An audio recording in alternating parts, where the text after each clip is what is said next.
Well, I see you dug up the original movie poster. Oh boy, that takes me back. Wait, whose volume does that control?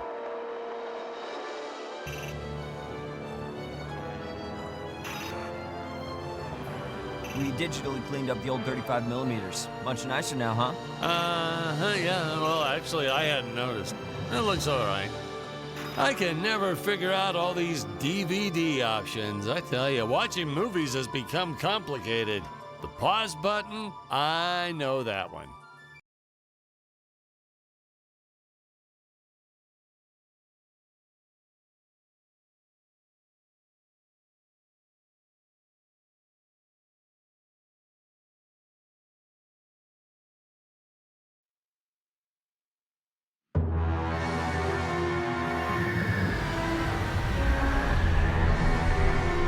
Hello, Dan Smith here. I directed this film back in, well, it feels like a century ago. Yeah. The studio asked me to provide a commentary track for the DVD release. And wham! Straight into the action. No fluff or anything. That's what we did back then. Crash-landed ship. Out pops our hero, the fearless Dick Starspeed.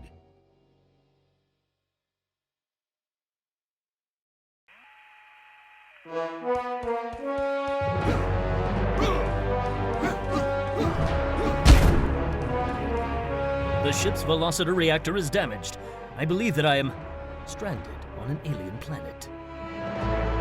Played, of course, by actor Jonathan Digby. Went on to some minor roles after this.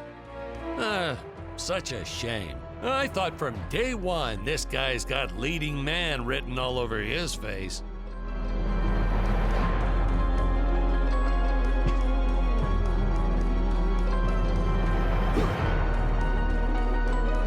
I'm often asked why Dick breaks these boxes. He actually ad-libbed it. I told Jonathan, always keep things exciting.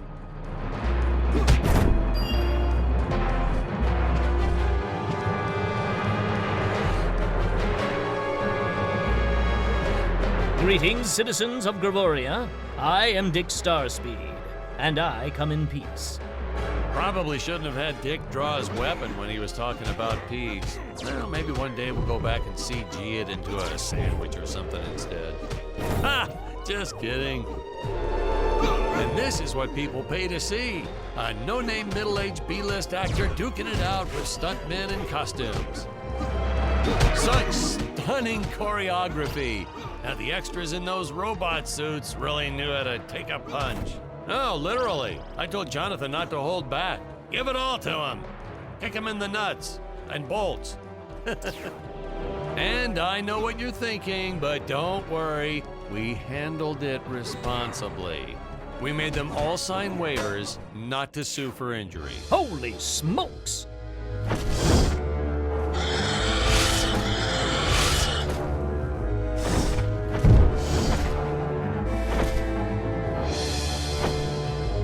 If I land squarely on that grain silo, I should survive this fall unscathed. Well, I shouldn't say this now, but you could actually see the strings if you squinted hard enough.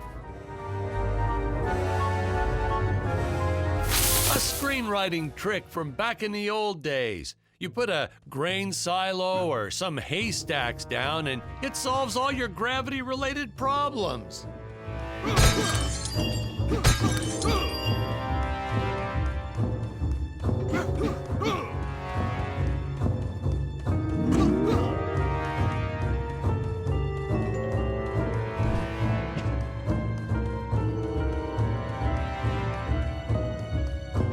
It appears some of my equipment was lost when my ship was shot down. But what luck! This high-tech scanner reports that my ray gun is nearby.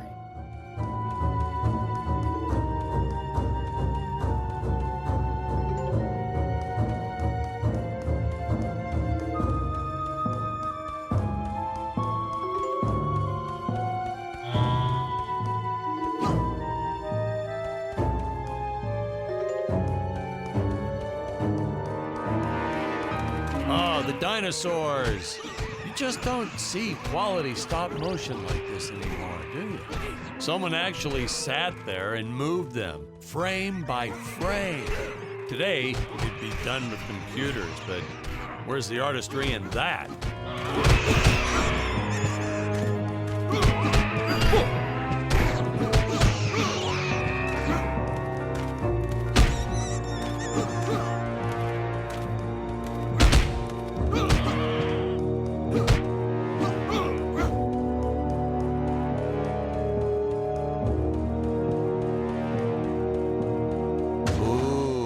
The fearless sea monster, always patrolling the shore, eagerly awaiting for his next meal.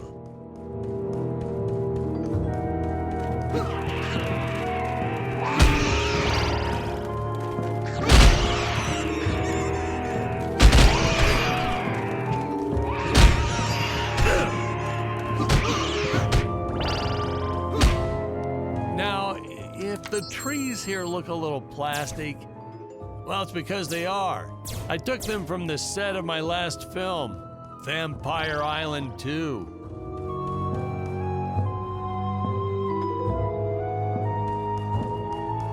We got our fair share of nasty letters from scientists complaining about our portrayal of the dinosaurs. Was news to me. Apparently, these stegosauruses weren't meat eaters. Must have preferred shellfish or something. Blah, how do they know? That's what I say.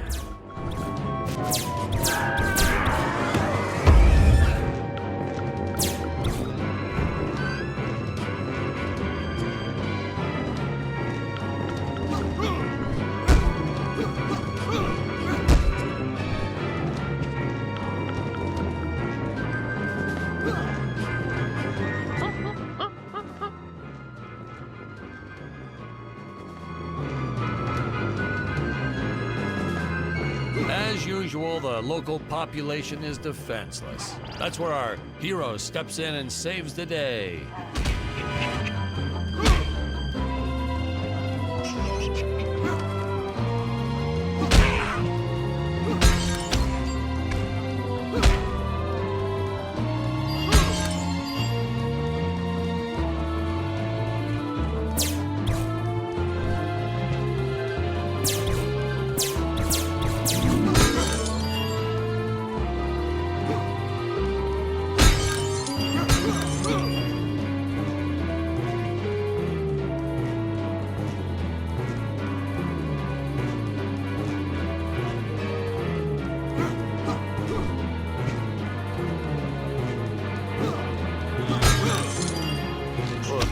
We put Jonathan through a lot shooting this film. He wasn't the best actor, especially when reacting to getting hit. He's what you call a flincher. So I told the stuntman to really just go to town on him. It's the only way to get an honest performance sometimes. Our props master tried to make the weapons soft, but there's only so much you can do. Lucky for us, Dick's entire body was covered in that spacesuit. That thing was a lifesaver when it came to hiding bruises. How curious. They dissolved into what appears to be gold. You'll notice the gold disappears when Dick touches it. We had a deleted scene that explained he's actually teleporting it back to his ship. It's funny, no one ever questioned how Dick was able to walk around with an infinite amount of gold on him.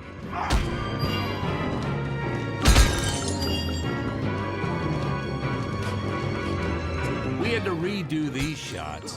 Our first attempt was kind of a disaster. We tried using real apes, thought it'd cut down on the costume budget a bit.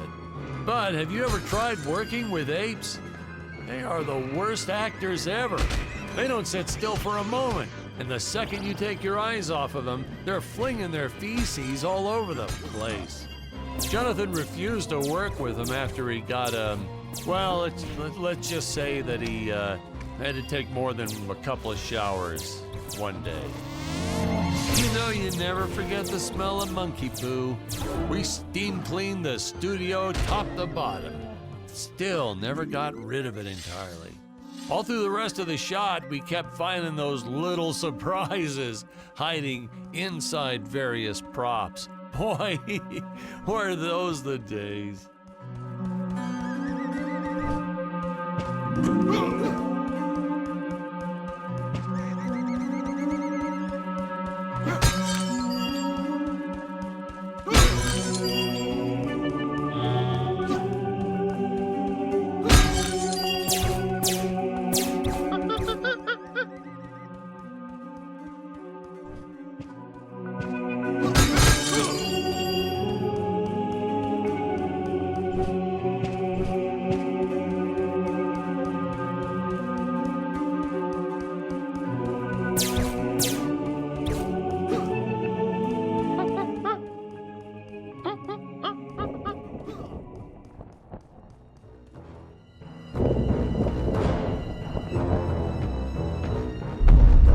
Some really top-notch stop-motion effects, huh?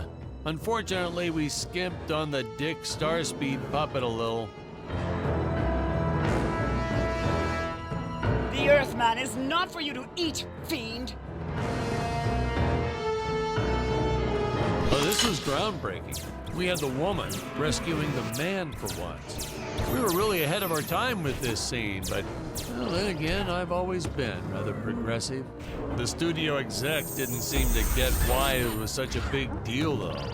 Sorry, we don't see this as anything unusual. Ha! Of course, it's unusual. A woman would never save the man. It just doesn't happen. Not in the movies, not in real life. I don't know why we didn't get more recognition for this scene. I guess I was just a little too ahead of my time.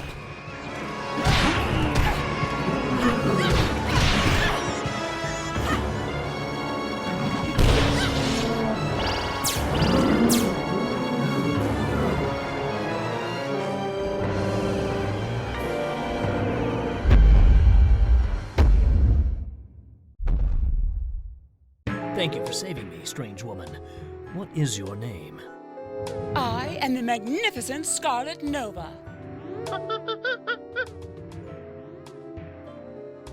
Do not question my motives. Just be happy that you are still alive. I must speak with my father at once. I shall teleport to his chambers.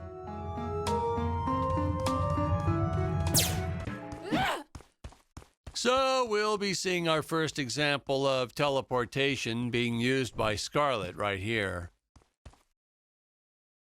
As soon as this current shot ends, which should be happening any second now. Huh?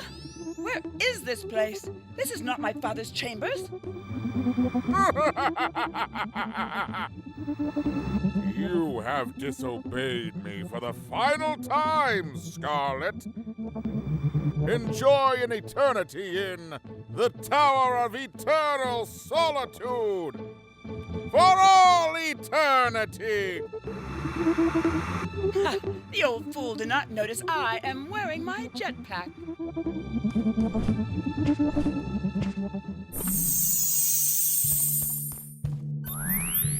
Booster usage.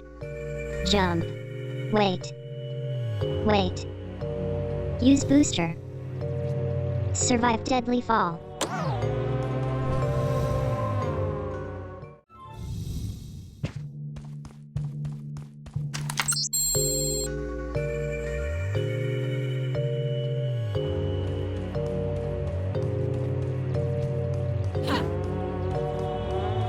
Scarlet didn't quite realize she needed to shoot those energy orbs down below. Keep in mind, Stacy was doing this on a soundstage, okay?